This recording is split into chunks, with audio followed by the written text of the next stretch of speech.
এখন আমরা যে ধর্ম মানে কতগুলো ক্রিয়াকর্ম মনে করি তা কিন্তু না। ধর্ম মানে একটা পরিবর্তন। এই যে স্বামীজি বললেন, it's a process that makes a brute unto man. এটা এমন একটা পদ্ধতি যা একটা স্বার্থপর দানবের মতো মানুষকে ভালো মানুষে তৈরি করে দেয়, আবার ভালো মানুষটাকে দেবতা বানিয়ে দেয়।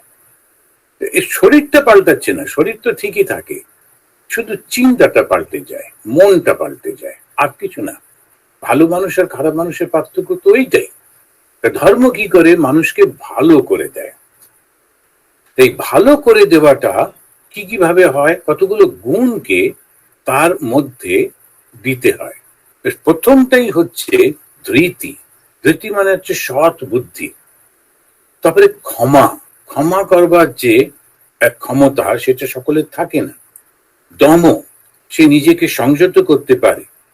অস্তেয়, যে অন্য বেশি, নিজে যতটুকু প্রয়োজন তার থেকে বেশি সে নেয় না, আর অন্যের জিনিস যেটা তার নয় সেটা কখনো সে নেয় না।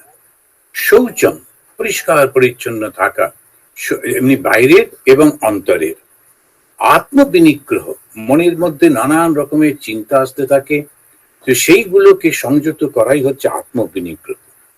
ধী মানে হচ্ছে বুদ্ধি, সেই বুদ্ধিটা যেটা আমাদেরকে সূক্ষ্ম জিনিস বুঝতে সাহায্য করে, ওটা হচ্ছে ধী শক্তি।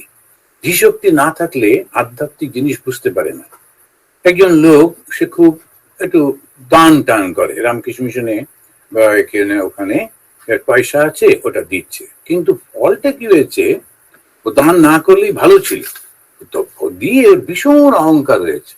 এখনো সমানে এই নানান রকম ভাবে অন্যদেরকে এ করতে থাকে, এমন ভাবে ব্যবহার করে যেন ওই সব আমাদের খাইয়ে পরিয়ে রেখেছে। এখন আমার ওকে দেখে ওর সঙ্গে কথা বলে মনে হচ্ছিল এই দানটা না করলেই ওর পক্ষে ভালো ছিল।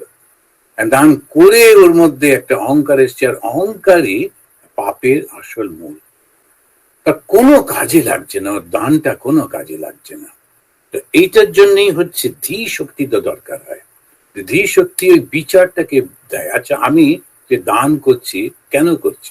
অনেক সময় লোকেরা আশ্রমে যায়, আশ্রমে ভলেন্টিয়ার কাজ করে, কিন্তু কাজ করতে করতে তখন তার মনে হয় এই আশ্রমটা আমার, আমি এটা করতে পারি, যে নানান রকম করতে থাকে, আশ্রমের সবকিছু ওই ভুল হয়ে গেল। কেন আমি এসেছিলাম আশ্রমে সেইটি সে বুঝতে পারলো না, এটা ধী শক্তি। তারপরে বিদ্যা, বিদ্যা হচ্ছে ঠাকুর যেমন বলছেন একেবারে চূড়ান্ত সেই বিদ্যা হচ্ছে একের জ্ঞান, ঈশ্বরকে জানার নাম বা এককে জানার নাম, সেটি হচ্ছে বিদ্যা।